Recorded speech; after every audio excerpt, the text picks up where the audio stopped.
जय माता दी दोस्तों, हमारे चैनल श्री जी माधुरी में आप सभी का स्वागत है।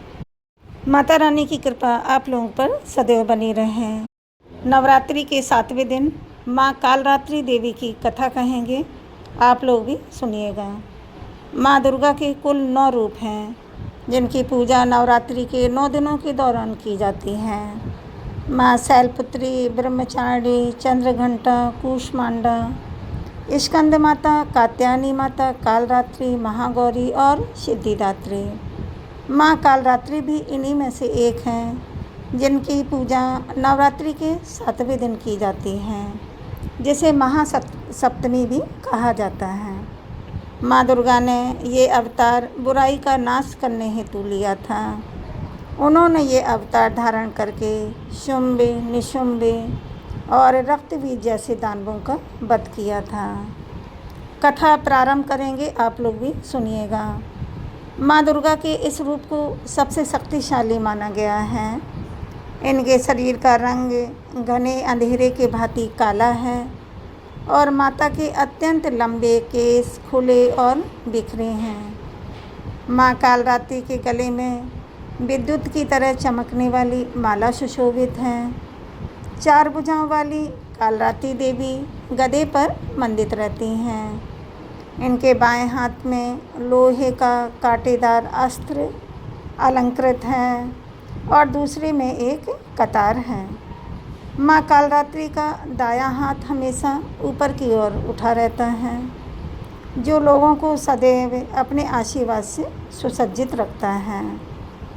उनका निचला हाथ भक्तों को आश्वासन देने के लिए है कि वह माता के शरण में भयमुक्त होकर रह सकते हैं। माता रानी को गुड़ का भोग अति पसंद है और उन्हें लाल रंग के वस्त्र और रात रानी के फूल भी अत्यंत प्रिय हैं।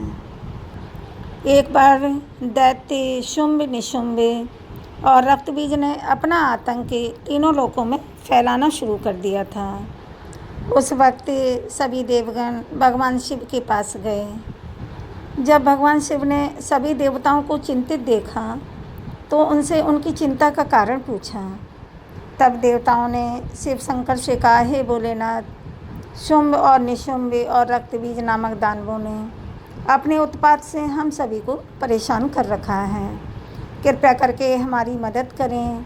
यह सुनते ही भोलेनाथ ने अपने समीप बैठी माता पार्वती की ओर देखा और उनसे कहा कि उन दानवों को वध करने की प्रार्थना की। भगवान शंकर की विनती सुनकर देवी पार्वती ने उनके सामने नतमस्तक होकर उनका आशीर्वाद लिया और वहाँ से जाने की आज्ञा मांगी और दानवों का वध करने के लिए माता रानी निकल पड़ी। माता पार्वती ने दानवों का वध करने के लिए माँ दुर्गा का रूप धारण किया। इस रूप में वह सिंह पर सवारी करती हुई अति मनमोहक और शक्तिशाली प्रतीत हो रही थी। माता रानी को देखकर सभी राक्षस अचंभित हो गए। उन तीनों ने माता के साथ एक घमासान युद्ध शुरू किया। दैत्यों ने अपना पूरा बल लगा दिया, परंतु माता रानी के सामने नहीं टिक पाए। आदिशक्ति ने शुंभ और निशुंभ का वध कर दिया। इसके पश्चात माँ ने रक्तबीज के साथ युद्ध करना शुरू किया। रक्तबीज कोई मामूली दानव नहीं था। उसने कठोर तपस्या करके ब्रह्मा जी से अमर होने का वरदान हासिल किया था। ब्रह्मा जी ने उसे यह वरदान दिया था कि जब भी उसे कोई मारने का प्रयत्न करेगा, तब उसके शरीर से निकले खून की बूंदें जैसे धरती को स्पर्श करेंगी, खून की बूंदें गिरेंगी, वैसे ही अनेक रक्त बीजों का जन्म होगा। इसी वरदान के अनुसार जैसे ही माता ने उस पर प्रहार किया, उसकी खून की बूंदें धरती पर गिरी और अत्यंत रक्त बीज प्रकट हो गए। उसी क्षण माँ ने कालरात्रि का रूप धारण किया। माँ दुर्गा के शरीर से एक ऊर्जा का संचार हुआ और माँ कालरात्रि का निर्माण हुआ। भले ही वो दानव अति शक्तिशाली था, परंतु माता से जीत पाने का सामर्थ्य उसके अंदर नहीं था। माँ कालरात्रि ने रक्त बीज को अपनी कटार से मार गिराया और जैसे ही उसके शरीर से खून बहने लगा तो उन्होंने उसका रक्तपान कर लिया। माँ कालरात्रि की पूजा सप्तमी के दिन करने के पीछे भी एक बहुत बड़ा कारण है। कहा जाता है कि छठवें दिन देवी की पूजा करने के बाद 7वें दिन में हमारा मन सहस्त्र चक्र में स्थित होता है। इस चक्र में हमारा मन सबसे साफ और शुद्ध स्थिति में होता है।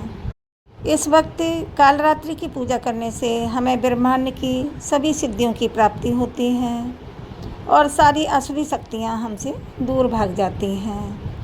माँ कालरात्रि की आराधना का मंत्र कुछ इस प्रकार है, जिसके जाप से सारी मनोकामनाएं अवश्य पूर्ण होती हैं। ओम देवी कालरात्राय नमः। अर्थात ओम के समान निर्विकारी माँ कालरात्रि दुख रूपी अंधकार का नाश करने वाली हैं। दुष्टों व राक्षसों का अंत करने वाली माँ हम सबका कल्याण करें। माँ देवी दुर्गा का यह कालरात्रि स्वरूप शुभ फल देता है, इसीलिए माँ सुमंकरी भी इन्हें कहा जाता है। माँ कालरात्रि के ब्रह्मांड के समान गोल नेत्र हैं। अपनी हर श्वास के साथ माँ की नासिका से अग्नि की ज्वाला निकलती है। अपने 4 हाथों में खड्ग, लोहे का अस्त्र, अभय मुद्रा और वर मुद्रा किए हुए माँ अपने वाहन गर्दभ पर सवार हैं।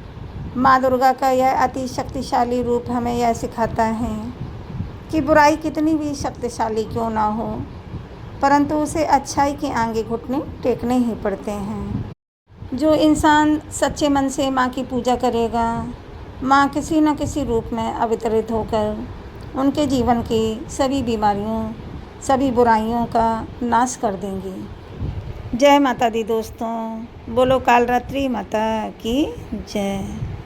आप लोग कमेंट में जय माता दी लिखें, वीडियो को लाइक करें, चैनल को सब्सक्राइब करें और कमेंट में जय माता दी लिखना ना भूलें। जय माता दी।